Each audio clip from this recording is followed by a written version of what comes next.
Hop, voilà, bonjour YouTube. Donc aujourd'hui, on va faire un petit débat sur qu'est-ce qu'un personnage bien écrit. Parce qu'il y a eu une question d'un mec sur Twitter qui a demandé comme ça, ouais, c'est quoi enfin, qu'est-ce que c'est pour vous un personnage féminin bien écrit, genre, quels sont les critères pour qu'un personnage féminin en particulier soit bien écrit. Et en gros, moi j'ai répondu que le fait que ça soit un personnage féminin, au final, on s'en fout un peu. Euh, que c'est juste le vrai débat derrière ça, c'est juste qu'est-ce qu'un perso bien écrit en fait. Que voilà, le fait que ce soit un personnage féminin, c'est juste une donnée comme une autre à prendre en compte dans l'écriture du personnage. Et pas une espèce de catégorie à part qui ferait qu'on devrait avoir des règles précises à suivre et tout. Mais il y a plein de trucs à dire sur ce débat-là, donc on va développer un peu. Euh... J'adore les fraises, si. Bon, ok, d'accord. Un truc que je tiens à dire, c'est qu'un perso qui a un passé tragique n'est pas forcément bon. Bah oui, ça c'est clair. Alors, qui a dit que le choix, c'était selon les envies de l'auteur? Bah oui, forcément. Mais du coup, ouais, Poisson qui dit, en vrai, pour moi, un perso bien écrit, c'est juste un perso cohérent avec l'histoire et comment on l'a amené. Enfin bref, c'est vrai qu'il y a plein de choses à dire. Sosa qui commence déjà à être casse-couille. Je suis à moitié d'accord, pour moi on est dans une catégorie à part, mais justement pour pouvoir bien s'extirper de ça, il faut un traitement normal du personnage. Bah oui, enfin en fait si tu veux, moi un personnage féminin, pour moi c'est vraiment, comment?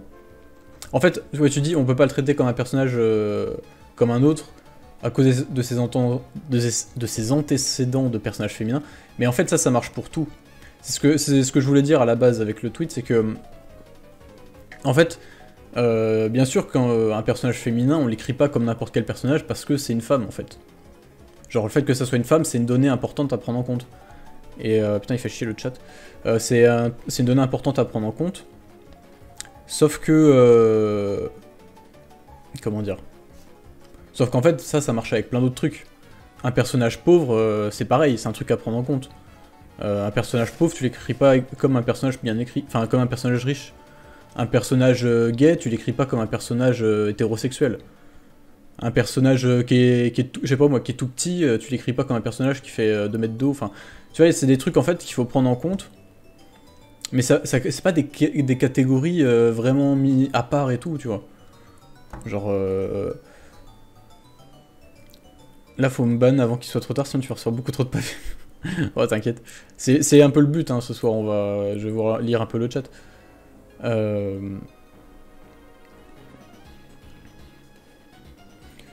bon, il y a beaucoup de trucs... C'est compliqué pour un personnage, c'est un personnage qui a de la profondeur, qui a quelque chose à raconter, que t'as envie de suivre. Pour moi, il y a 2 types de personnages, et donc d'histoire, les personnages qui préexistent et qu'on place dans des situations, genre Luffy, qu'on fout dans tous les arcs, et les personnages qui existent pour et par l'histoire, genre un peu Paul dans Dune, qui n'a de sens que dans son histoire. Ouais, bah de toute façon, on va revenir un peu, là-dessus plus tard. Mais en fait, ouais, enfin, pour rester un peu sur la question du personnage féminin, est-ce que c'est trop, enfin, est-ce qu'il doit vraiment y avoir une distinction et tout. En fait, le fait que ce soit un personnage féminin, faut prendre en compte ce que ça implique dans l'univers qui est décrit, tu vois. Genre par exemple, un personnage féminin dans un contexte, je sais pas moi, médiéval, ça sera pas la même chose, ça sera pas la même écriture, enfin, le fait que ce soit un personnage féminin n'aura pas le même impact que si c'est un personnage féminin au 21e siècle, si tu veux. Et oui, on va parler un peu mal de Game of Thrones, hein, parce que Game of Thrones, je trouve en termes d'écriture de personnages, c'est vraiment la référence, tu vois, genre George Martin, c'est vraiment le champion du domaine, à mon avis.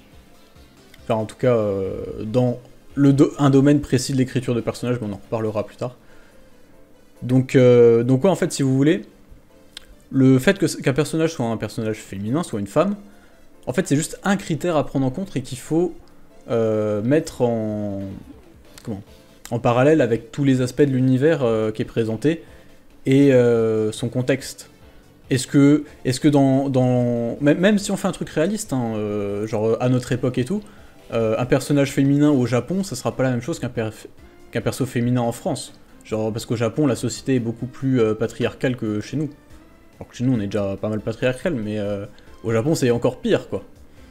Donc, voilà, si vous voulez, quand vous écrivez un personnage, vous écrivez sa psychologie et tout, pour qu'elle soit crédible, si votre but c'est de créer un personnage crédible, en tout cas, faut prendre en compte l'impact que ça a que le personnage soit un personnage féminin dans son univers, dans le contexte dans lequel il évolue.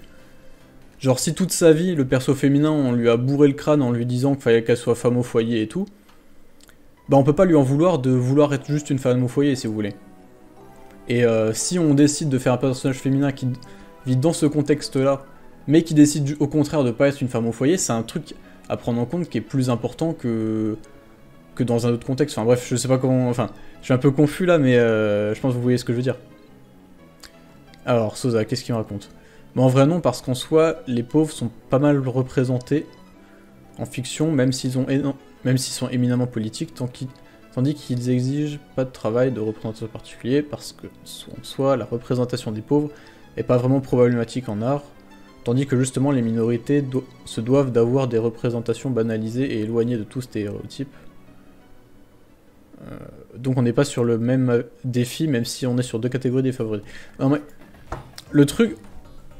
Mais ça, toi c'est un truc sur lequel on peut élargir plus tard, mais en fait justement, le fait que ce débat existe sur qu'est-ce qu'un personnage féminin bien écrit, ça vient surtout du fait que ils sont souvent mal écrits pour des raisons, comment dire, plus sociétales de représentation de la femme, du fait qu'il y a beaucoup d'auteurs masculins qui, parce que ce sont des hommes, forcément ils savent pas forcément très bien écrire des femmes. Genre, tu vois, typiquement, les mangaka, on va pas se mentir, la plupart c'est des mecs, comment dire, bah c'est des putains de weeb, genre tu vois, genre c'est des mecs qui sont isolés, ils sont, tu vois, genre quand t'es un mangaka, tu passes ton temps à dessiner, quoi, t'as très peu de vie sociale, et c'est souvent des mecs qui n'avaient pas forcément vraiment de vie sociale avant. Enfin, après je caricature, hein.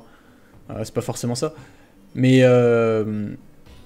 et voilà, c'est pas forcément des gens qui ont une grande connaissance de la gente féminine, on va dire. Donc déjà, de base, ça part mal pour écrire des persos féminins. Après, on va pas parler non plus de tout ce qui est les éditeurs qui vont demander de faire du fanservice, et tout ça. Ça, je pense que tout le monde voit à peu près ce que ça implique. Et puis il y a aussi le fait que la plupart de des relations sociales que vivent les mangaka, ils l'ont vécu à travers les mangas qu'ils ont lus quand ils étaient jeunes, qui eux-mêmes n'avaient pas forcément des représentations féminines très très développées, quoi, vu que c'est le Japon, quoi, et pendant longtemps ça a quand même été assez limite au niveau de la place de la femme et tout. Enfin bref. Donc ouais, il y a tout ça, mais en fait, si tu veux, ça change pas grand-chose dans les questions que tu dois te poser quand tu dois écrire ton personnage, en fait. Genre, c'est une question qui est enfin, en fait, ça pose la question plus sur l'état de la création de l'art, en gros, actuel, dans notre société et tout, que sur ce que toi tu dois penser réellement, si tu veux. Genre en fait, le fait que beaucoup d'auteurs écrivent mal des femmes, ça doit pas te dire, bah tiens, du coup, faut que j'aille à contre-courant des clichés qui sont répandus et forcément chercher à être à contre-courant, tu vois. Donc c'est pour ça que moi je dis que au final, un bon personnage féminin, c'est un bon personnage tout court. Que le fait que ça soit une femme doit pas te dire, bah vas-y, faut absolument que je mette tel critère pour que ça soit un bon perso, pour aller à contre-courant des critères négatifs habituels. Genre tu peux écrire un perso féminin qui est une femme au foyer, qui a plein de clichés féminins, je sais pas moi, genre qui est jalouse, qui a un sex appeal et tout, et en faire quand même un personnage intéressant.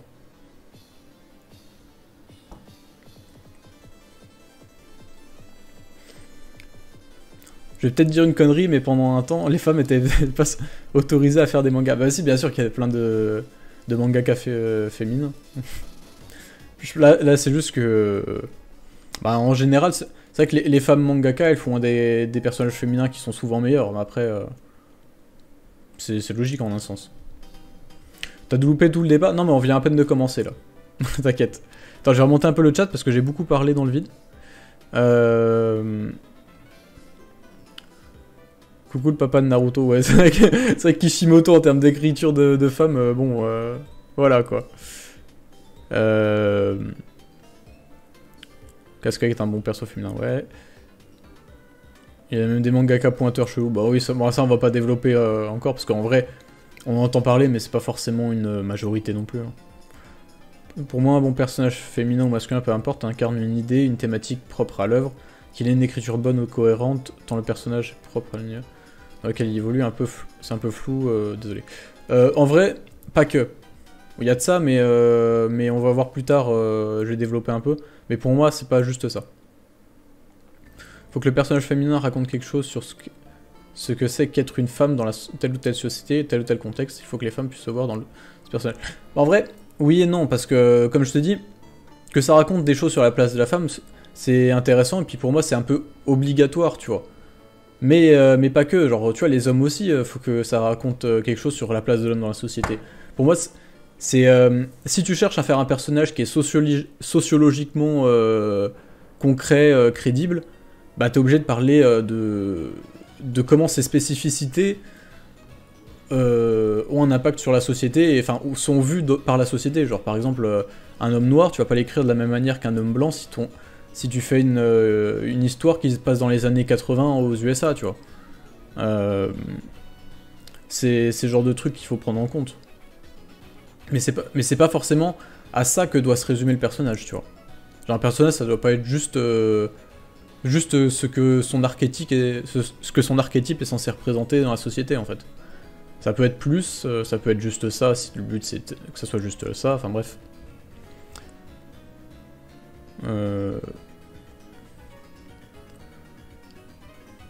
Hild, c'est un personnage excellent, mais ça aurait pu être un personnage masculin, oui, par exemple.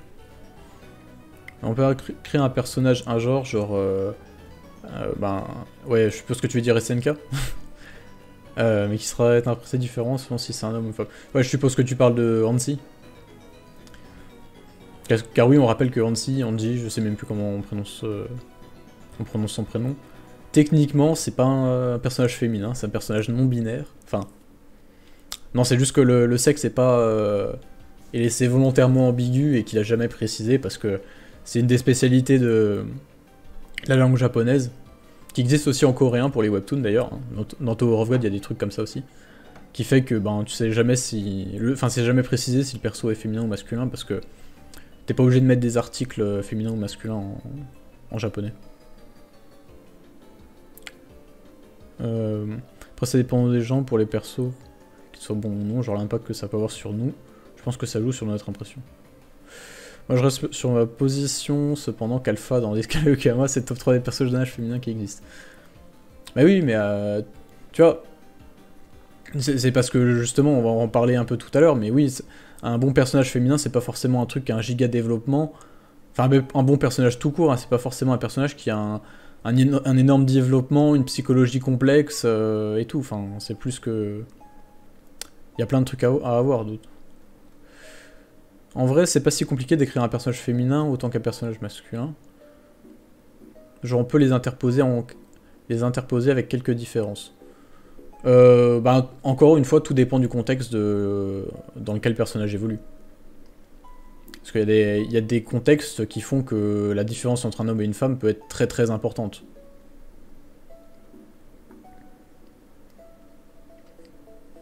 Genre, je sais pas, tu sais, par exemple, il y a un truc qui peut être intéressant, c'est genre tu fais un manga de sport, mais avec un personnage féminin en personnage principal. Bah, tu peux parler un peu de... Tu pourras parler par exemple du fait que, bah, elle aura beau s'entraîner comme une malade et tout, elle sera jamais plus fort qu'un mec, tu vois. Alors qu'un mec, t'auras souvent l'objectif d'être le plus fort du monde dans tel sport, quasiment. Enfin, c'est pas tout le temps ça, hein, mais ça va être souvent ça. Alors qu'une femme, bah, du coup, elle pourra pas. Ça sera la plus forte des femmes, si tu veux, mais pas... Elle pourra pas battre les hommes et tout. Il peut y avoir... tu peux créer, justement, tu peux parler de complexes d'infériorité, trucs comme ça, à ce niveau. Bah, par exemple, C'est pas un manga de sport, mais dans One Piece, Oda il le fait bien avec au tout début du manga avec merde la pote à Zoro là dans son flashback qui en a marre parce que enfin c'est une femme et qu'elle sait qu'elle pourra quand elle va grandir tous les mecs ils deviendront plus forts qu'elle et tout, enfin bref. Bon après là ça se passe dans un manga de fantasy dans un autre monde et tout, donc t'es pas obligé de dire que ouais tiens il y a la biologie qui fait que les personnages féminins sont forcément moins forts et tout, tu peux dire bah tiens on s'en fout de la biologie, c'est juste un détail, t'es pas obligé de faire une véritable logique et tout, et tu peux dire que ouais une femme peut battre un homme, hein, c'est pas un problème. Mais voilà, tu peux dans un manga de sport c'est typiquement le genre de truc que tu peux exploiter. Un personnage bien écrit c'est pas Mikasa. Ah, je vais pas me lancer là-dedans. C'est un personnage à genre, mais pour la majorité, on considère un neutre. Enfin, bref. Invite l'appendicite pour le débat. Bah, je sais même pas si elle me connaît, alors. Je sais pas si c'est vraiment. Après, inviter des youtubeuses shoujo, pourquoi pas, hein, j'en sais rien. Si tous les persos féminins remettent en question leur place dans la société, ça serait vite redondant. Bonsoir. Oui, c'est vrai, bah, tu vois, voilà, faut varier les thèmes, quoi. J'ai regardé tes vidéos sur Berserk et Chainsaw Man, c'est lourd, merci. Enfin, bref, oui, non mais oui, il y a trop de trucs à dire sur l'écriture de personnage. C'est vrai que c'était un live un peu casse-gueule quasiment, mais... mais oui, il y a plein de trucs à dire, et puis on va encore développer, là on est que sur la partie... pourquoi je considère qu'un personnage féminin doit être traité de la même manière, plus ou moins, que n'importe quel autre personnage. Mais après, on va parler un peu d'autres trucs. Je pense que savoir ce que le personnage raconte restera toujours le plus important que son genre, car un personnage bien écrit restera toujours bien écrit, peu importe son genre. Oui. Ah oui, ok, d'accord. Je sais pas. C'est super intéressant de t'entendre parler de ce sujet, ça a été un sujet qui m'a beaucoup confuse. Je suis beaucoup posé de questions sur ce que je trouve problématique ou non, et j'apprécie beaucoup ta façon d'argumenter sur le sujet. Bah merci. D'ailleurs, il y a un animé sur le foot féminin, j'ai jamais continué. Ok. Par l'autre. Ok, d'accord. Oui, voilà, Kuna. Par contre, ouais, je suis désolé, je suis en retard dans le chat, du coup, j'ai les réponses à mes questions en retard. Non,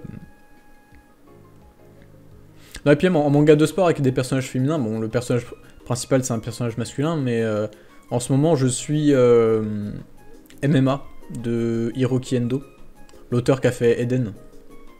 Et c'est très très bien. Et dedans il y a un personnage féminin et tu sens qu'il va développer un peu cet aspect-là, donc c'est vrai que c'est sympa quoi, foutre des personnages féminins dans un truc aussi masculin que le MMA, je pense que ça peut être intéressant. Un bon personnage, ça peut aussi être un personnage qui a un impact dans le développement d'autres personnages. Oui, oui. Non mais on va... T'inquiète, on va parler un peu de... T'as ça dans le tournoi de Dressrosa, ouais, c'est vrai. Il y a d'autres composants, et se limiter à ce que j'ai énoncé, c'est restreint, mais je trouve qu'il existe plus de critères. Et je pense que c'est propre à chaque personne, selon ce qu'il cherche. Que le personnage a un impact, qu'on soit que c'est son marque, une sympathie inversée, etc. Ouais. Arrêtez de parler tout le temps du développement, on s'en fout du développement. ça Sosa, c'est un cri du cœur.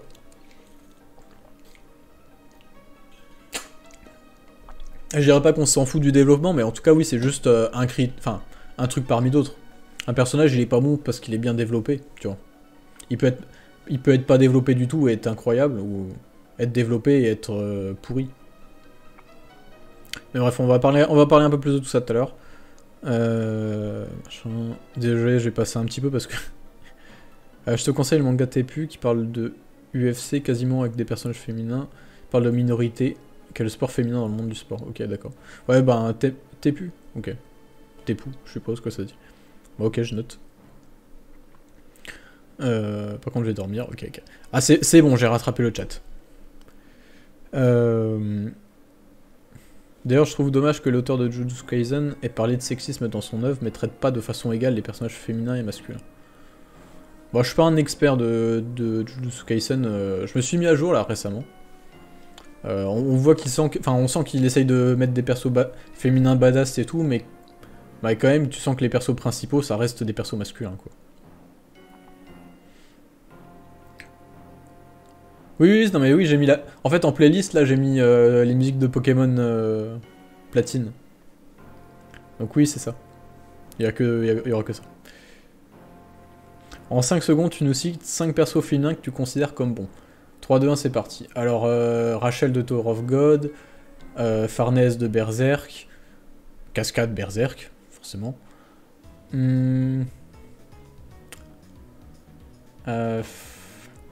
Attends. Qu'est-ce que j'ai comme manga que j'aime bien?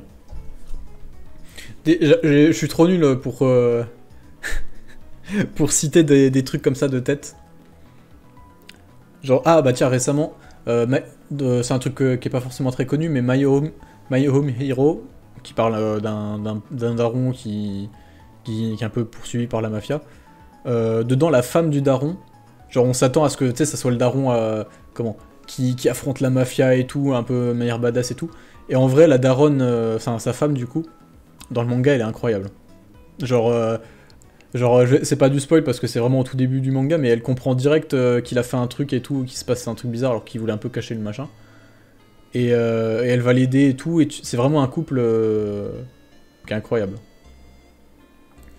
Et sinon, tiens, il y a aussi... dans Hunter x Hunter, tiens, parce que j'en ai parlé en vidéo. Donc comme ça, allez voir la vidéo, vous aurez mes arguments. Bah, il y a Komugi, de l'arc des fourmis chimères.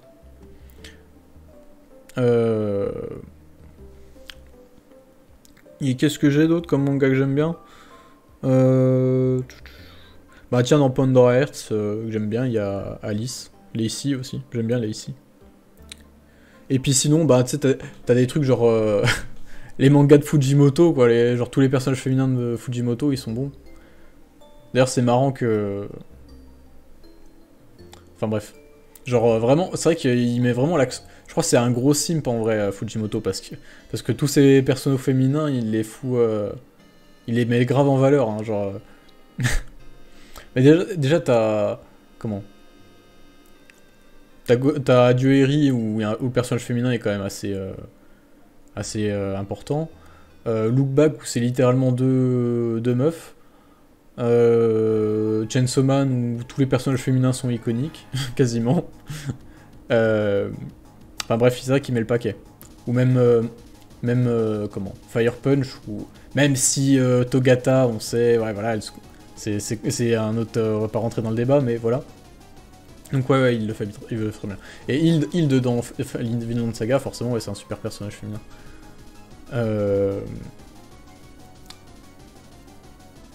Mais bref. Ah oui, il a l'air père chez Fujimoto.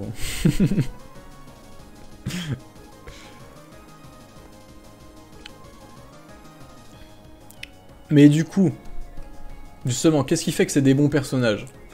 Bon, je vais pas les trouver, enfin les détailler un par un non plus, mais bah, pour moi c'est le fait que ce soit des bons personnages tout court, tu vois, genre comme je disais tout à l'heure, il n'y a pas forcément le fait de préciser que ce soit des persos féminins.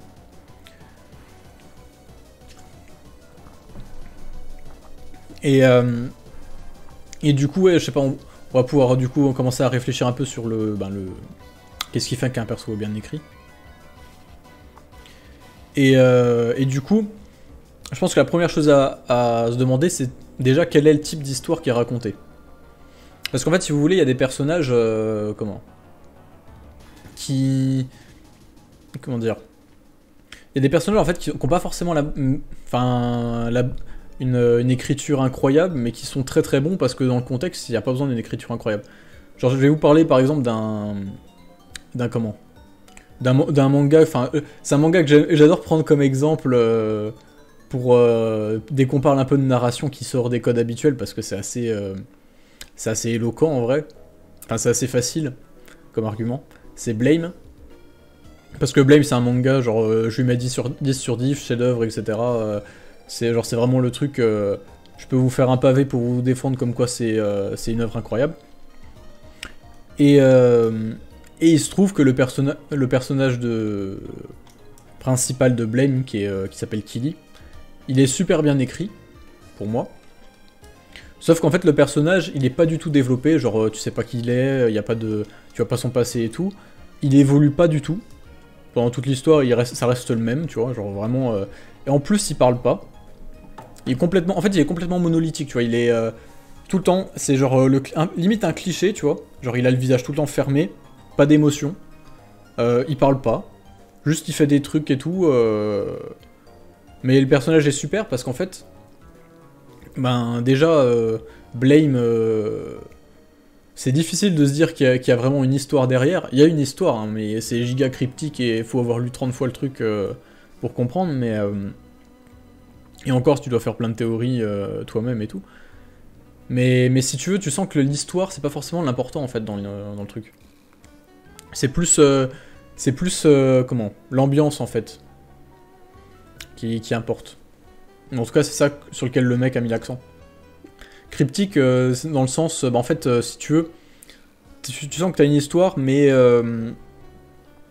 pour la comprendre, faut sortir un peu... faut vraiment réfléchir. Tu vois, l'histoire, elle t'est pas donnée de manière frontale. Elle t'est pas expliquée, en fait. T'as vraiment des... Genre, tu vois, c'est comme si t'avais un scénario, mais avec des trous partout, tu vois. Et où c'est toi un peu qui dois reconstituer le puzzle, essayer de comprendre, je sais pas, juste en faisant de l'analyse de cases, genre, ah tiens, il y a tel truc à tel endroit, peut-être que ça veut dire que... etc., tu vois. Genre, en gros, c'est une histoire qu'on t'explique pas, c'est un peu comme Dark Souls, ou Hollow Knight, ou d'autres trucs comme ça. Donc, ouais, voilà, il y a ça, et du coup, ouais, Blame, comme il dit, Poisson, c'est un cas d'école de la narration, où genre c'est libre interprétation et tout. Et ouais, avec l'idée du voyage et tout. Mais voilà. Tu vois, donc j'aime bien prendre Blame en exemple, parce que c'est vraiment le cas de... Si vous voulez, il y a beaucoup de gens, quand ils... Tu sais, il y a beaucoup de gens, enfin déjà, qui aiment pour juger une œuvre, faire un peu une liste de critères en mode critique de jeuxvideo.com, tu sais, en disant ouais, alors l'histoire, les personnages, les dessins, tu sais, genre ils machin, et puis après ils donnent une note en faisant la moyenne de tout ça, tu sais. Alors qu'en vrai, une bonne œuvre, ça n'a pas forcément besoin d'une bonne histoire, ça n'a pas forcément besoin de beaux dessins. Ça n'a pas forcément besoin de personnages importants, enfin bref. Si vous voulez, c'est très réducteur en fait de juger une œuvre selon des critères fixes. Parce qu'une œuvre peut très bien décider de ne pas avoir d'histoire et être intéressante quand même. Ça peut même être un choix délibéré et tout, donc enfin voilà. Et du coup, pour revenir à Blame, Killy, c'est un personnage super bien écrit. Alors qu'il n'y a quasiment aucune écriture derrière, c'est juste un personnage monolithique et tout. Mais il est super bien écrit parce qu'il colle parfaitement à l'ambiance de l'univers, en fait. Parce que dans Blame, on a un univers qui est littéralement froid, qui est horrible. Genre, tu vois, genre... moi, des fois, on me demande c'est quoi l'univers de manga dans lequel tu voudrais pas vivre et tout, et puis tu sais, t'as un peu tout le monde qui dit Berserk et tout. Mais moi, sérieux, je dirais plus Blame, hein. C'est moi, ta cam, elle a des frises des fois. Ah bah c'est peut-être parce qu'il y a la co, elle permet pas de bien diffuser. Je vois qu'il y a des baisses de frame, enfin de co et tout. Enfin bref. Mais du coup, ouais, je disais, Blame, c'est vraiment un univers dans lequel t'as pas envie de vivre en fait. Genre y a rien, c'est vide. Et c'est pour ça que le personnage de Killy, il colle parfaitement à cette ambiance-là. Parce que, il a aucune émotion. En plus, tu vois, il y a le côté fait que c'est un peu un robot et tout, donc tu vois, c'est cohérent avec le lore de l'univers en quelque sorte, qui a une tâche dédiée, qu'il a fait presque mécaniquement, tu sais, où il est capable d'attendre 300 ans, il peut passer 300 ans à monter des escaliers juste pour aller à tel endroit, tu vois, il s'en fout, il a pas d'émotion, il est presque... Enfin, il en a un petit peu quand même, mais tu vois, il a l'air très humain, mais d'un autre côté, il fait vraiment robotique et tout, parce qu'il est hyper froid.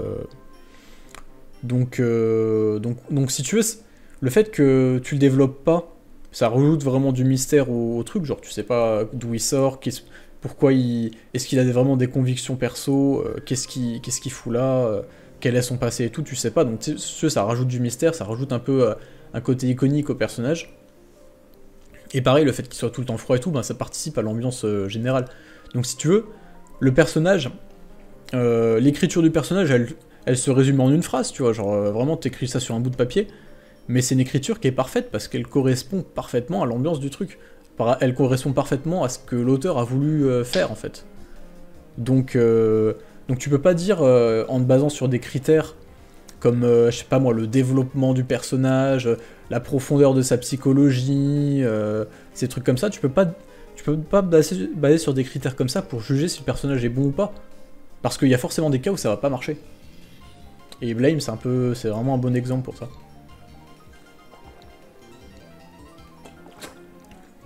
Ouais, non, Nia, j'ai lu que... Bah du coup, j'ai lu Apo Sims de lui, mais j'ai pas lu les autres. Et vu qu'ils ressortent un peu en édition de luxe, là, bah, je pense que je vais les lire. Tu sais, il y a Noise qui est sorti là récemment, qu'ils ont nommé Blame tome 0 parce que c'est lié avec Blame et tout, histoire de faire un peu de marketing et de vendre plus facilement. Donc lui, je l'ai acheté, je l'ai lu. Apo Sims, j'ai lu tout en entier. Et puis je sais qu'il y a Biomega et Abara qui vont sortir en deluxe mais en grand format. Donc je vais attendre qu'ils sortent pour les acheter, et puis je vais attendre de voir s'ils sortent Night of Sidonia en grand format, parce que quitte à faire, autant l'avoir dans ce format là. C'est sorti quand, Blame? C'est début d'année 2000, je crois. Ouais, c'est ça. Merci, Poisson. Mais donc ouais, bref, j'aime bien cet exemple de Blame pour ça en fait. Donc ouais, si vous voulez, voilà, c'est difficile de donner des critères en fait. Faut d'abord réfléchir au type d'histoire qui est mis en place en fait. Et ben tiens, si on peut continuer dans cette lancée. Il y a aussi, si vous voulez, même dans des histoires, on va dire, plus classiques, genre qui sont pas forcément comme des trucs comme Blame, comme des ovnis un peu comme Blame et tout. Genre les histoires qui veulent faire une narration assez basique, qui veulent raconter des trucs de manière traditionnelle, on va dire. Même là, il y a des différences à faire. Et je remercie ce cher Gaucho sur Discord là, qui avait lâché un pavé je sais pas quand et qui avait fait une comparaison un peu entre Game of Thrones et Legend of the Galactic Heroes. Donc vraiment c'est genre la comparaison qui sort de nulle part, tu vois, en apparence. Donc Game of Thrones, ben la fameuse série slash livre que tout le monde connaît, je pense, enfin la plupart des gens connaissent. Si vous connaissez pas, allez voir la série, lisez les bouquins, les deux sont incroyables. Enfin, sauf la fin de la série, de la série. Et les bouquins, on n'a pas encore la fin, donc voilà. Mais bref, pour moi, c'est vraiment un des meilleurs trucs en termes d'écriture. Et Legend of the Galactic Heroes, qui est un vieil animé de 88, lui-même adapté d'un roman. Donc c'est un peu le même cas. Et en fait, les deux, enfin Legend of the Galactic Heroes, c'est un truc de space opéra, donc en gros des batailles entre planètes, si vous voulez, pour faire très simple. Où t'as d'un côté l'Empire Galactique qui contrôle la moitié des planètes, et de l'autre côté l'Alliance démocratique, je sais pas quoi, qui est pas très démocratique, mais bref, qui contrôle l'autre moitié. C'est Gundam sans robot, voilà. Merci Shiro, c'est un peu ça. Ah oui, il est incroyable, hein. Franchement. Je suis en train de le regarder en ce moment, je l'ai pas encore fini, mais je pense que ça va devenir mon anime préféré. Genre, si t'enlèves les adaptations de manga, je crois que vraiment que ça va devenir mon anime préféré, parce que... Enfin, déjà, moi, je kiffe la SF, je kiffe le space opéra, je kiffe les trucs un peu politiques et tout, avec des débats machin. Donc ça, c'est vraiment grave ma cam, hein. De quel anime on parle? Legend of the Galactic Heroes, de 1988. Il y a un remake ouais, qui est sorti récemment, mais je l'ai pas vu, moi, je suis en train de regarder le vieux. Je sais pas ce que ça vaut, du coup. Mais bref. Et il y a une différence un peu fondamentale entre Game of Thrones et Legend of the Galactic Heroes au niveau de l'écriture des personnages. C'est... attends.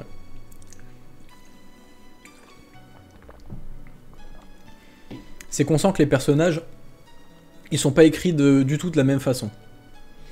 Genre en fait, si vous voulez, des personnages de Game of Thrones, c'est des personnages qui sont vraiment ultra crédibles en termes de sociologie et de psychologie, tu vois.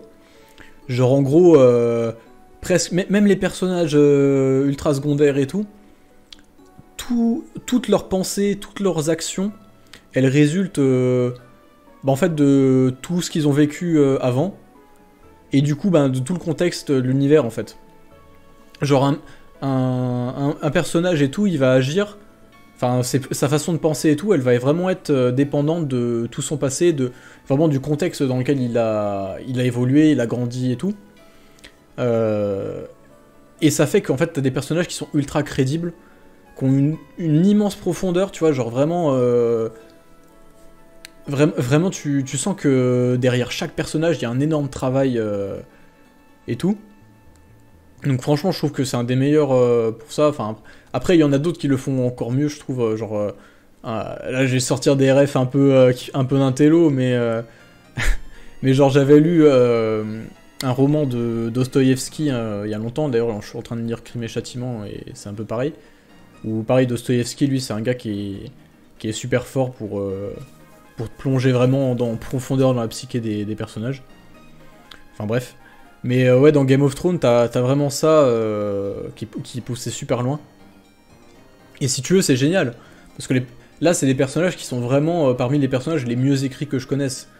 Parce que t'as une grande profondeur derrière la psychologie des persos. Ils ont une... comment enfin vraiment, ils ont une grande crédibilité, un grand réalisme en fait dans leur façon de se comporter. Et en fait, si tu veux, du coup, ça fait qu'ils sont pas vraiment iconisés, tu vois. C'est juste des gens normaux, même s'ils font des trucs extraordinaires parce qu'ils sont mis dans des positions extraordinaires, ils vont faire plein d'erreurs humaines, si tu veux. Et d'ailleurs, un des plus gros points forts de Game of Thrones, je trouve, c'est qu'en fait, la plupart des merdes qui arrivent aux personnages, elle vient de leurs défauts. Genre, je sais pas moi, Tyrion qui sait pas fermer sa gueule, Tywin qui est obnubilé par son envie d'avoir une grande famille et que tous les membres de sa famille soient parfaits, qui est presque persuadé qu'ils sont tous parfaits, sauf Tyrion, parce que Tyrion c'est le démon qui a tué sa femme et tout. Alors qu'en vrai, Tyrion c'est le seul mec qui est bien dans sa famille. Enfin bref. Et que c'est ça qui d'ailleurs qui va causer sa perte. Enfin, tu vois, tous les personnages de Game of Thrones, ils ont beau être incroyables et tout, et puis même considérés comme des légendes par certains dans l'univers dans lequel ils évoluent. Au final, c'est juste des humains qui ont plein de défauts et qui vont toujours perdre à cause de ces défauts-là, quoi. Et ce qui va mener à des situations ultra tragiques.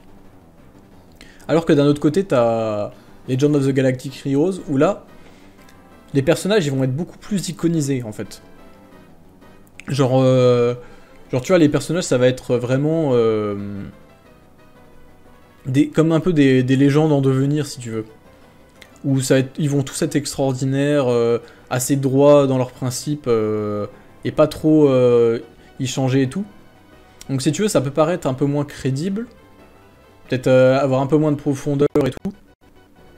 Mais en fait, c'est pas forcément un défaut parce que c'est cohérent avec le type d'histoire qui est voulu, qui veut être raconté. Genre si tu veux, dans Game of Thrones, les personnages, c'est pas eux qui... Enfin, c'est autour d'eux que s'articule l'histoire, mais si tu veux, tu sens que sans eux, l'histoire globale, dans sa continuité, elle changerait pas tant que ça, tu vois.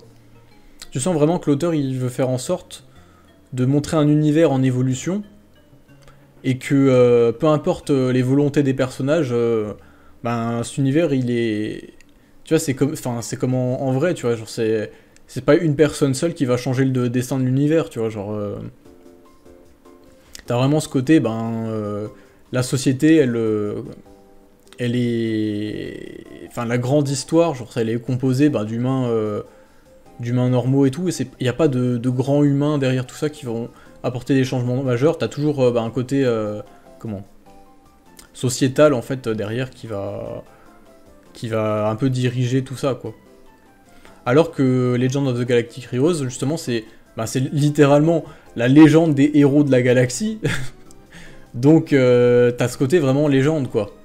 Où les personnages seront iconisés, où ils vont avoir un impact gigantesque sur l'histoire, où genre littéralement le tournant d'histoire peut se jouer à leurs décisions et tout. Donc vraiment, en fait, c'est pas du tout le même style d'histoire. Donc tu peux pas dire que un tel truc est mieux que l'autre, objectivement parlant, parce qu'en fait, c'est juste, ça se trouve, s'il voulait faire un récit qui serait sociologiquement crédible, le mec qui a fait Legend of the Galactic Heroes, il pourrait le faire, tu vois. Donc tu peux pas lui dire, bah non, en fait, c'est pas bien écrit, ton bordel, parce que voilà, c'est pas... tes persos, ils sont trop iconisés et tout, enfin, tu peux pas lui reprocher ça, en fait. Parce que c'est voulu, en fait, c'est ce qu'il veut faire. Donc tu vois, même dans des récits classiques, comme ça, il y a des grosses différences. Bon, je suis parti un peu loin. Donc pour toi, il n'y a pas de mauvaises œuvres? Ah bah si. Si, justement, parce qu'il y a des œuvres qui sont mal écrites. Parce que justement, t'as des personnages qui vont être voulus comme tels, mais qui vont pas marcher, en fait.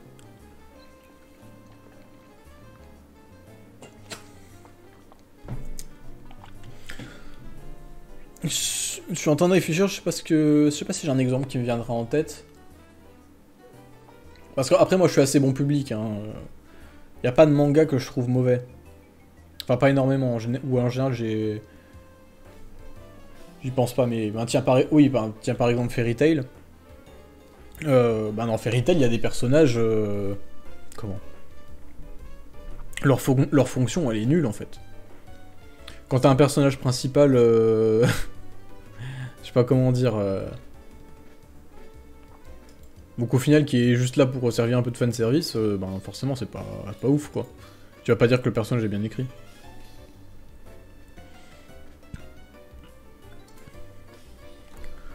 Dans l'exemple de Blame, ce qui me dérange, c'est que certes c'est un personnage qui colle à son univers, mais est-ce que ça suffit pour en faire un bon perso?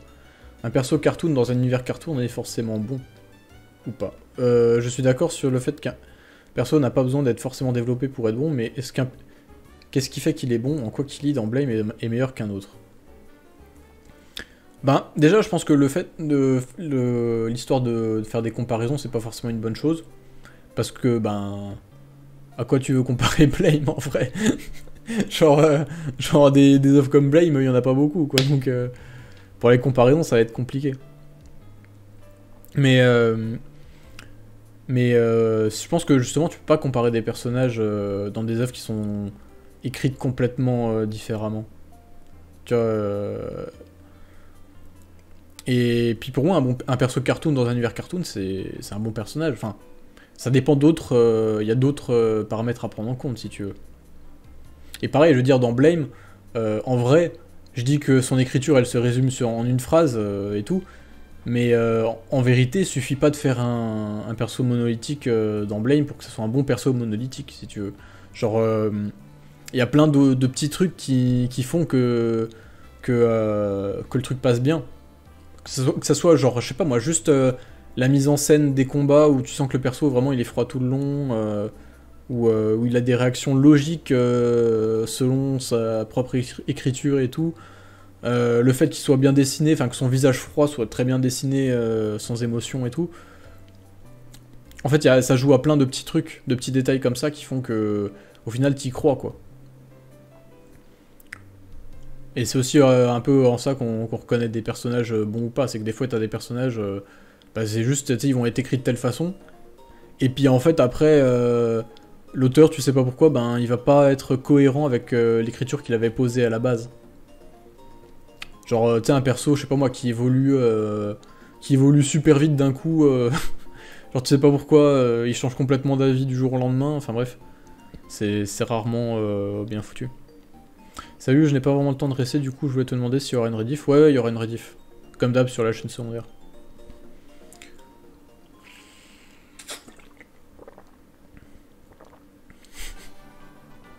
Poisson, tu cherches les problèmes. Bah c'est vrai que Eren dans SNK... Ouais.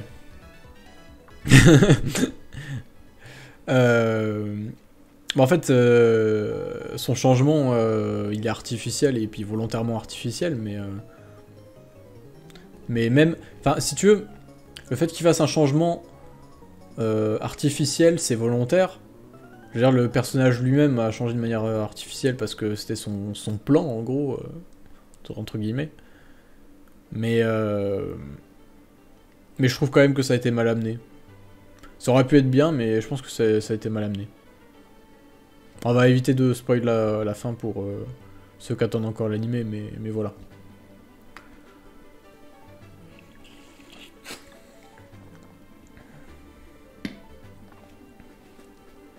Fairy Tail, c'est mon manga de cœur, le premier que j'ai découvert, j'avais fait une fanfiction à l'époque. Bon, en vrai, moi, il y a plein de trucs comme ça. Genre, tu vois, pareil, Naruto, c'est pas mon premier manga, genre, mon premier c'est Dragon Ball. Dragon Ball, tu vois, j'assume encore que ça soit un gros kiff parce que je trouve toujours le manga vraiment génial. Mais Naruto, maintenant que je relis, je me dis putain, il y a quand même sacrément de trucs qui allaient pas, quoi. Enfin, surtout sur la fin. Donc, mais c'est quand même un truc que je kiffe toujours, tu vois. Genre, j'assume, Naruto fait partie de mes mangas préférés, même s'il y a plein de défauts. Et j'assume que ça soit juste pour un aspect purement émotionnel. Donc bon, je vais pas juger, hein. Mais tiens, justement, on parlait de perso mal écrit tout à l'heure. Genre, comment un personnage peut être mal écrit. Parce que dans Naruto, des exemples, il y en a plein.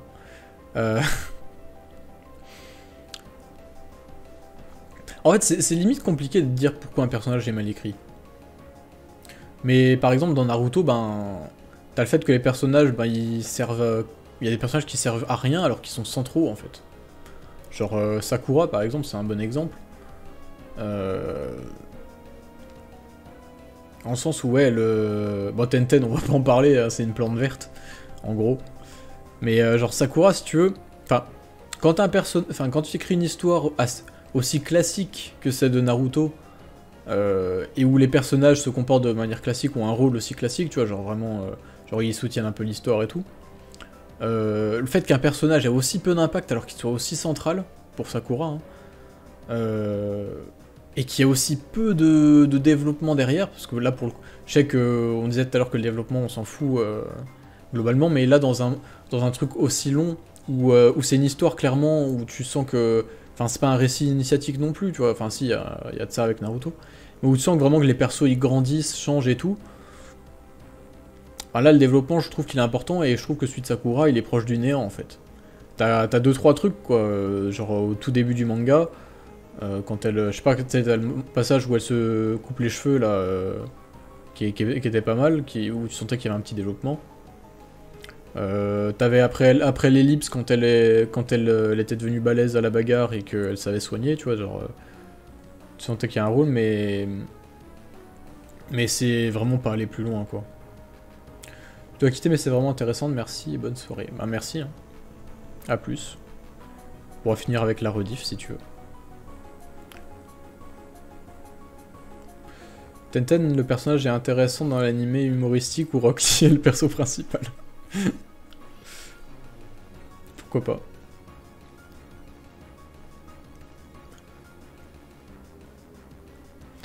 Mais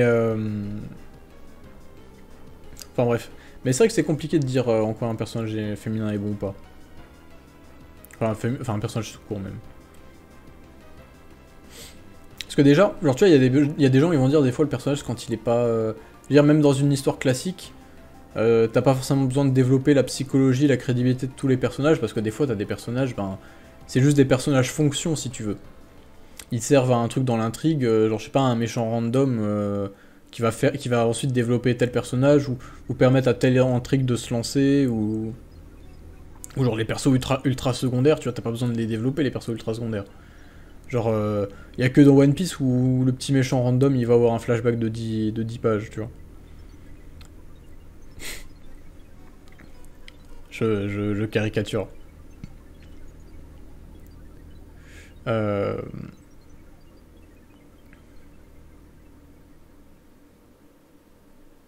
Kaito, il a existé pour montrer que Hisoka c'était quelqu'un, par exemple.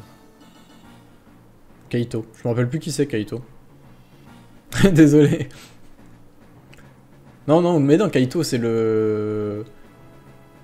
Ah oui, oui, non mais... Ok, oui. Non, oui, oui Kaito, c'est l'autre, là, qui a été tué par Pitou. Bref. Tiens, vu que ça parle de développement, je peux te conseiller Volt Évier Z82. C'est un récit introspectif dans la vie d'une forme abstraite qui essaie de comprendre un sens à sa vie et pourquoi il perd ses balles. Ok, bon, ça a l'air particulier ton truc poisson.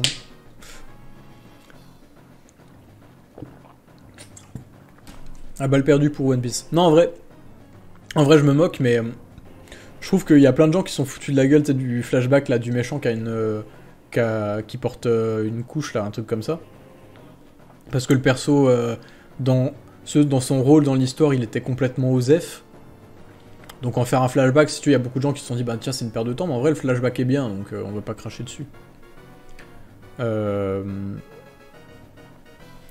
Et puis en plus, moi, je suis pas du tout partisan du fait de dire, bah tiens, faut que l'histoire, enfin, faut que tout ce que tu mets dans une œuvre ait un but et tout. Genre, moi, j'aime bien les...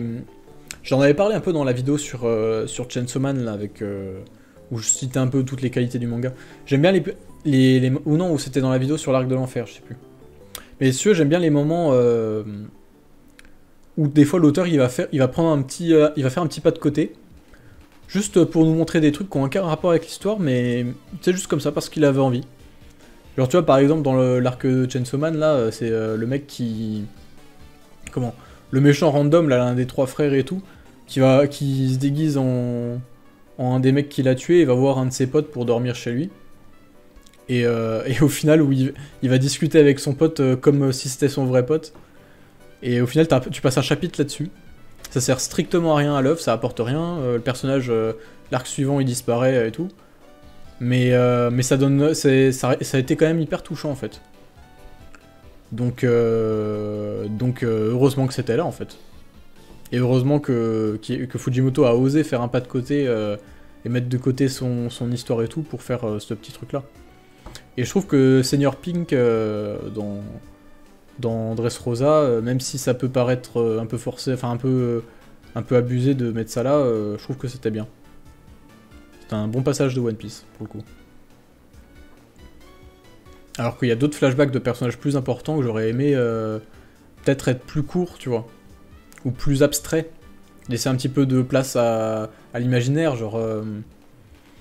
Genre, tu vois, par exemple, je sais pas, dans Berserk, à un moment, t'as Ganishka, où t'as un flashback de lui, donc un personnage quand même assez important, parce que c'est vraiment l'apôtre ultime, en quelque sorte, et c'est lui qui va permettre la création de Fantasia, le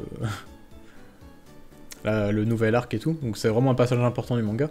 Et son flashback, il est très court et très... Comment ? Enfin, très condensé, puis pas... Enfin, c'est pas qu'il est... c'est pas qu'il est abstrait ou cryptique ou quoi, mais si on va pas tout détailler, quoi. On va juste te faire un résumé rapide en te montrant des images un peu abstraites et tout. Et ça marche super bien. Donc ouais, je pense que ça... Enfin, je préfère quand c'est fait comme ça, des fois. Attends, je remonte un peu, du coup. Je suis d'accord, une œuvre narrative ne doit pas être au service du scénario. Ouais. Voilà, c'était un peu résumé en une phrase ce que je voulais dire. Petite critique à émettre pour One Piece, tous les personnages féminins ont de taille fine, longues jambes, grosse poitrine, machin, etc. et finissent par devenir moches quand elles vieillissent. Alors que les mecs sont stylés quand ils sont... Non mais ça, oui, ça c'est un truc dont je pense dont beaucoup de gens ont parlé. Hein. C'est vrai que... Oda, c'est un peu un singe hein, au niveau des personnages féminins. Genre voilà, il cherche pas forcément... Tu sens qu'il y a du fanservice derrière et que c'est un peu le... C'est un peu un beauf, si tu veux. Et perso, je trouve pas que les personnages féminins, globalement, ils sont très bien écrits dans One Piece. Senior Pink, qui représente un peu le style d'Oda en général, à faire des personnages très goofy, avec un discours plus profond, mais cohérent avec l'univers. Par contre, c'est dommage pour lui, mais Seigneur Pink étant montré comme un gigolo, j'ai du mal à avoir de l'empathie pour lui. C'est un style de slice of life. Je suis présent ici, mais je fais tâche avec Zoro en perso préféré, mais on kiffe quand même. En vrai, moi, One Piece, j'ai pas vraiment de personnage préféré parce que je trouve que les personnages sont assez... Bah pareil, tu vois, c'est comme ce que je disais tout à l'heure avec Legend of the Galactic Heroes. One Piece, ça tombe totalement là-dedans. Genre, les personnages, c'est vraiment des icônes, en fait. Et perso, je préfère... Genre, enfin, mon avis vraiment personnel et tout, genre, c'est pas vraiment un truc que je peux dire, bah tiens, forcément, ça c'est bien. Mais juste, mon appréciation personnelle, je préfère largement les persos écrits comme ceux de George Martin que des persos iconiques. Après, ça, c'est chacun préfère ce qu'il veut, mais... C'est pour ça que les personnages de One Piece, ben, j'accroche pas forcément.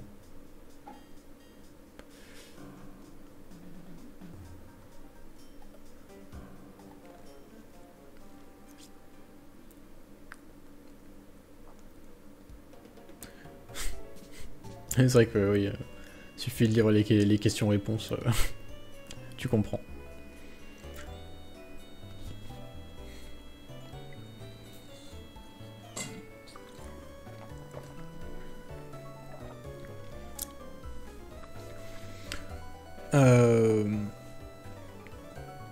Enfin bref. Mais du coup, ouais, t'as cette histoire de persos qui... Tu sais, t'as des persos qui sont OSEF, mais qui sont bien écrits dans le... Si tu veux, dans le... Bah dans l'histoire en tant que telle, genre tu as des personnages qui ont juste une fonction, qui servent juste à faire tel truc, ben voilà, c'est pas forcément des personnages mal écrits, tu peux pas les juger en disant ouais lui il est mal écrit parce que tu développes pas le truc, parce que ben leur fonction nécessite pas forcément qu'ils soient développés.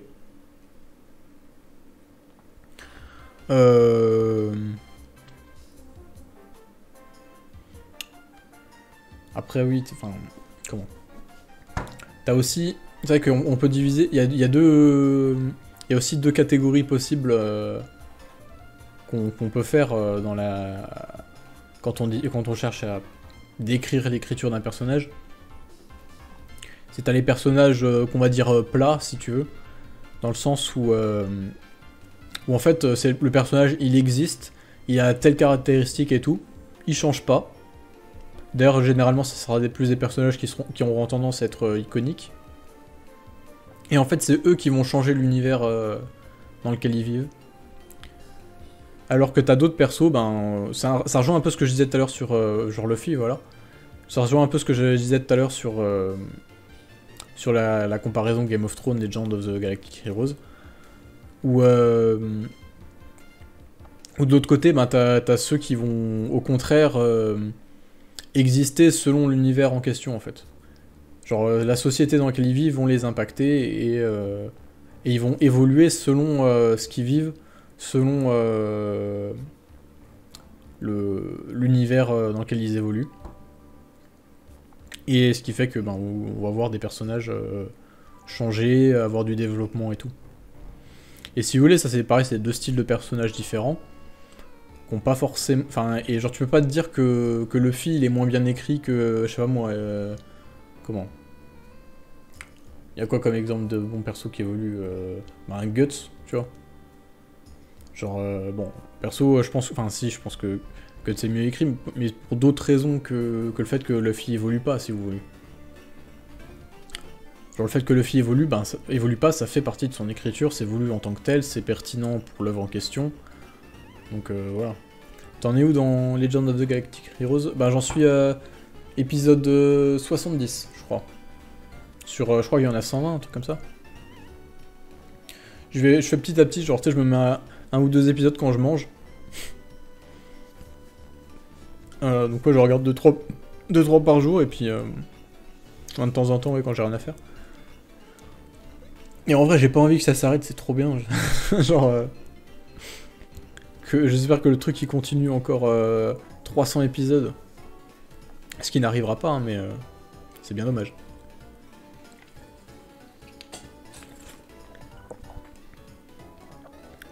T'as le film après. Ben, mais j'ai regardé. Enfin, il y a deux films. T'as Enfin, il y a les deux films, là, tu sais, d'intro. Euh, les deux films d'intro, je les ai vus, déjà.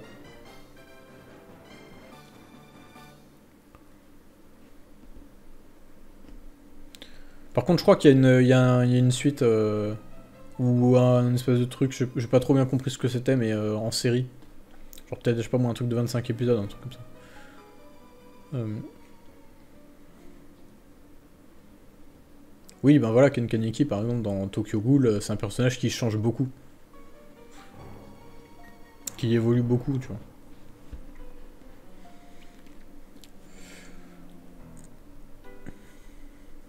Enfin bref. Donc ouais, voilà, ce qu'il faut retenir, je trouve, c'est que... Ben, comment dire... Un personnage, tu vois, ça peut... Un bon personnage, c'est un truc qui va... Enfin, qui va un peu servir un but narratif. Enfin, genre, si tu veux, en fait, le personnage, genre, il a une fonction, et il faut qu'il remplisse sa fonction au mieux, en fait.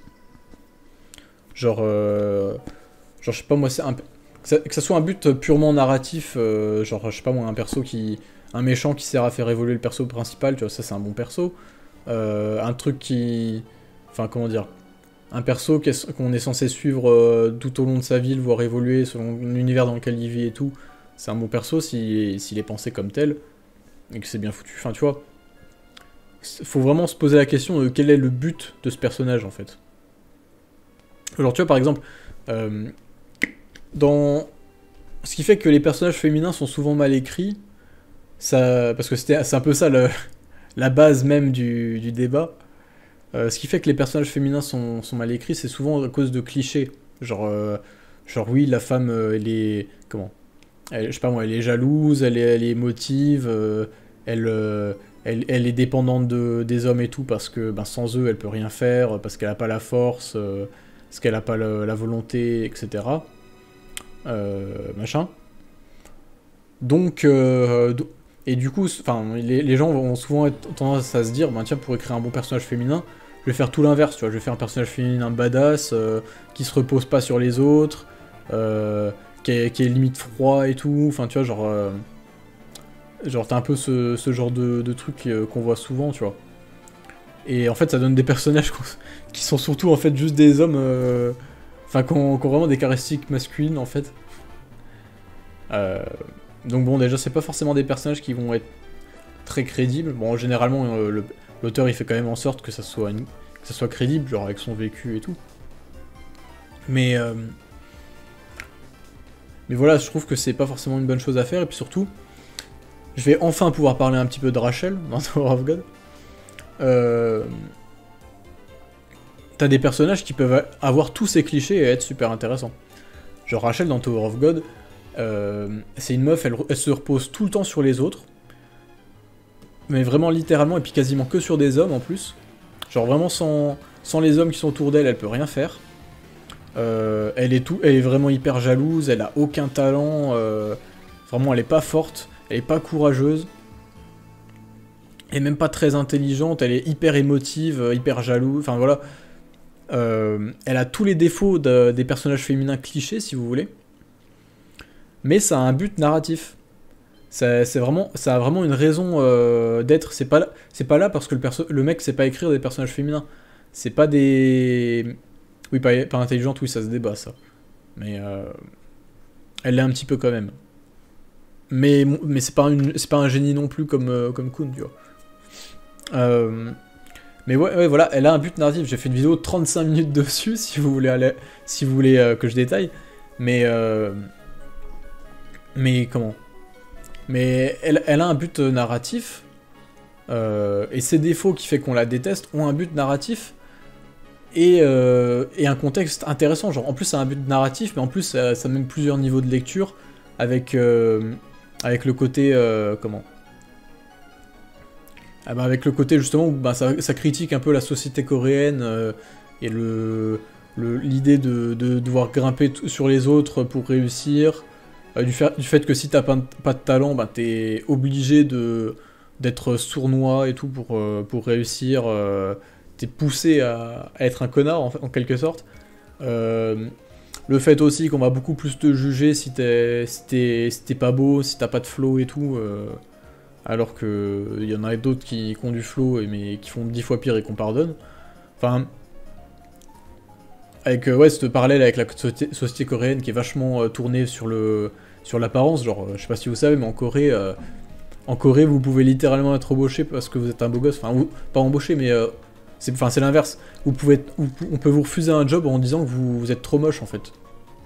Parce que vous n'allez pas attirer les clients, parce que voilà, tel truc ou tel truc, enfin voilà. Et ça fait que les femmes elles sont poussées à faire de la chirurgie et que je crois que un tiers des femmes de 18 ans ont déjà fait de la chirurgie en fait. C'est pour vous dire un peu l'état de la société coréenne. Hein. Donc si vous voulez, le personnage de Rachel dans Tower of God, il va raconter tout ça. Il va un peu dénoncer tous ces trucs-là en faisant partie des pires clichés des personnages féminins, si vous voulez. Et tu sens que c'est voulu. Tu sens que c'est voulu parce que le personnage est vraiment ultra mis en avant, que l'auteur il a dit très clairement que c'était son personnage préféré, que tu sens, enfin qu'en plus c'est pas il y a plein de personnages qui sont bien écrits, qui n'ont pas du tout ces clichés-là. Enfin, tu vois, tu sens vraiment que ça sert à un but. Et c'est ça qui différencie les personnages féminins, genre qui sur le papier sont pareils, mais où dans un cas t'as une écriture catastrophique et dans l'autre une écriture incroyable, quoi. Donc ouais, voilà, faut toujours se demander quel est le but narratif d'un personnage, s'il arrive à bien le remplir ou non. Parce qu'il y en a, ils ont un but narratif, ils essayent, mais au final, ils le font pas très bien, donc c'est pas des super persos. Se dire aussi que le choix du réalisme, bah, c'est un choix. Genre, tu peux faire des persos qui sont irréalistes, qui sont pas crédibles en termes de psychologie, de sociologie et tout, selon le contexte de ton univers, ou des trucs qui sont... Ou alors, genre, si t'es pas obligé de tout développer hyper bien et tout, si tu veux vraiment les iconiser et tout. Tu peux faire des trucs hyper réalistes, mais sans que ça soit très intéressant. Enfin voilà, il y a plein de trucs, donc voilà, faut vraiment se dire que c'est une histoire de choix, qu'après on peut aimer ou pas ce choix, on peut plus ou moins objectivement dire si c'est si d'après ce choix, ce qu'il en fait derrière, est-ce qu'il arrive à bien mettre en application ce choix-là. Genre, tu vois par exemple un mec qui essaye à tout prix de faire un personnage socialement crédible, enfin sociologiquement crédible plutôt, mais qui te fait plein de trucs irréalistes, ben là tu vas moins pardonner qu'un mec qui fait un personnage volontairement irréaliste en fait. Parce que les attentes sont pas les mêmes. Donc voilà, il y a un peu tout ça à prendre en compte. Le fait que ben t'as des personnages qui tiennent dans la description tiendront une phrase, mais que ben si c'est cohérent avec l'univers qui est présenté, c'est pas un mal. Et tout ça, enfin bref. Je trouve que c'est un peu ce que je résume en gros. Mais après, je suis pas non plus un expert du sujet et je pense qu'il y aurait plein de trucs à développer et tout.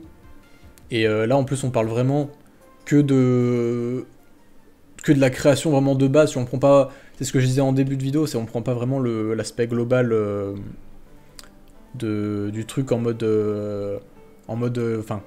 Comment, par exemple, comment les femmes sont vues dans la société, comment on peut faire pour améliorer la vision qu'ont les femmes. Enfin voilà, donc ce qu'on disait vraiment au début de live.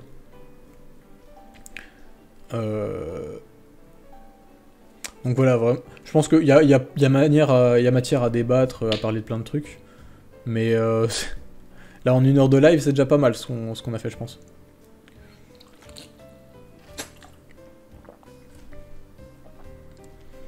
Vous avez des questions? J'ai parlé comme si c'était un exposé. Genre, j'aurais dû dire merci de m'avoir écouté.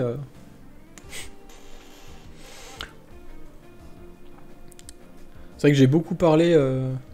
J'ai peut-être raté des messages dans le chat, donc si y a des trucs auxquels j'ai pas répondu, n'hésitez pas.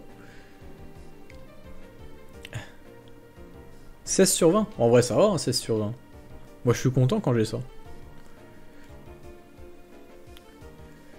Je suis sur Bégodo, il a dit un truc similaire sur la forme mais différent sur le fond, je sais plus où. Ah ben mec, je suis pas bégodo non plus, hein. Je connais pas trop honnêtement, j'ai pas vu énormément de trucs. Mais Sosa l'autre jour il m'a envoyé ses podcasts là sur le cinéma et c'était vraiment intéressant. Le mec est plus intelligent que moi donc je vais pas me comparer à lui. Bonsoir, ah bah tiens, il y a des gens qui arrivent. De quoi vous parlez? J'étais parti de... Bah non mais là en gros je faisais un peu la conclusion, je résumais un peu tout ce que j'ai dit depuis le début sur comment juger un peu l'écriture d'un personnage.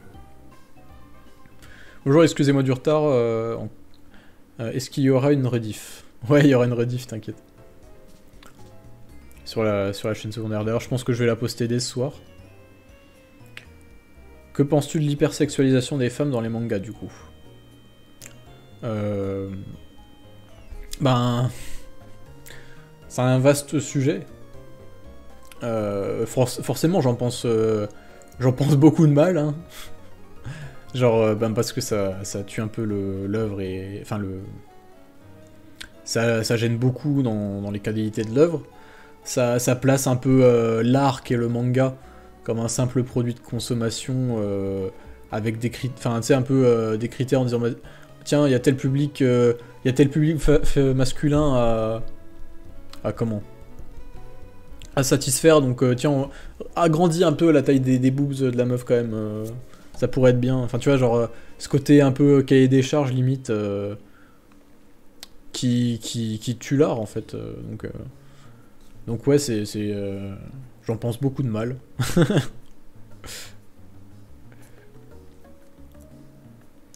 C'est qui Bégodo? C'est un mec, en vrai, je sais même pas qui c'est, je l'ai vu.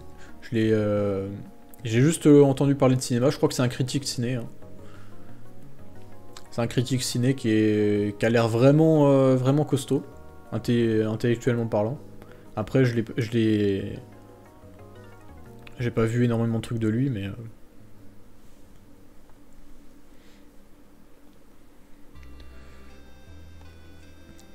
Mais ouais, et puis c'est vrai que le Japon aussi, faut se dire que ouais, c'est un peu une société toujours un peu assez patriarcale et tout, donc... La place de la femme, c'est pas encore le truc le plus... le plus débattu là-bas. Je pense que l'hypersexualisation dans le manga, c'est pas juste un écoulement du patriarcat japonais plus que du médium en lui-même. Bah justement, tiens, je sais ce que je viens de dire. Ouais, je pense que c'est ça, hein. Enfin, de toute façon, genre, faut bien se dire que la société japonaise, ça peut paraître bizarre, tu sais, vu de notre point de vue occidentaux et tout... Mais genre là-bas, c'est encore le modèle, c'est encore la femme au foyer, c'est encore un peu ça quoi, genre.